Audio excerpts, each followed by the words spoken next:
Sorry. Hello, my name is Blake Sunde, and welcome to Warming Oceans Are Changing Marine Habitats and Exploring the Damages. Question 1.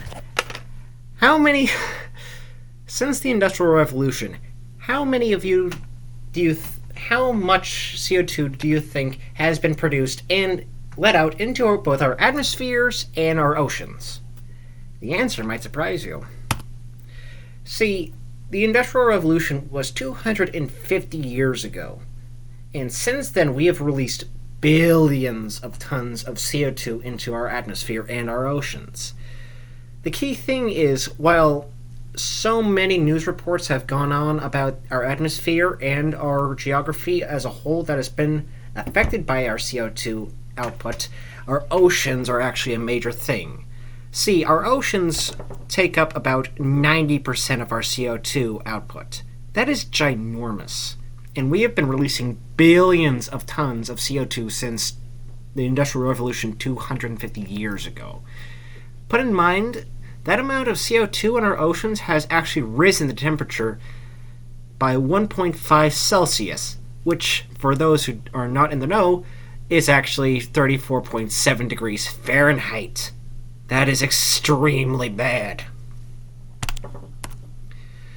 See, during 7.2, one of our most recent chapters in our textbooks, my viewers will know that our primary producers in our oceans need a very stable, in their localized environment in the bottom right of our picture, showcasing how our surface temperatures have been both increasing and changing.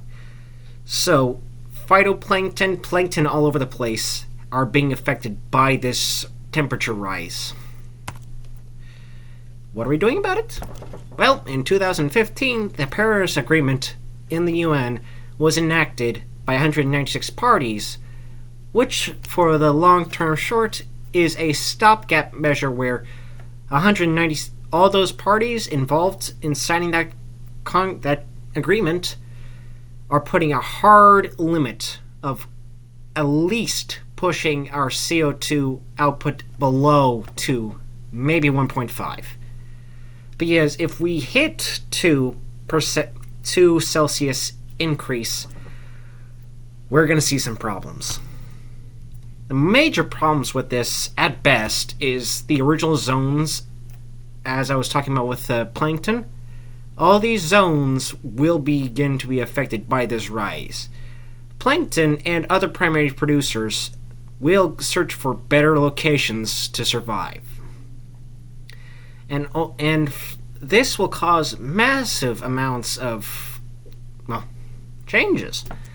For instance, whales. Whales eat plankton to live. Some whales, at least. And if the prey goes one way, the predators will follow. And they will start coalescing down into the deeper, colder depths of our planet. The problem with this is, with this increase of temperature, it won't last. At best, will be a few years before even that cold deep will begin to be affected. The conclusion is that if we don't seriously cut back on our CO2, we will begin having a very noticeable effect on our aquatic life forms, as showcased in the bottom left image. And I hope you all have a wonderful day today. Sorry for the grim recording.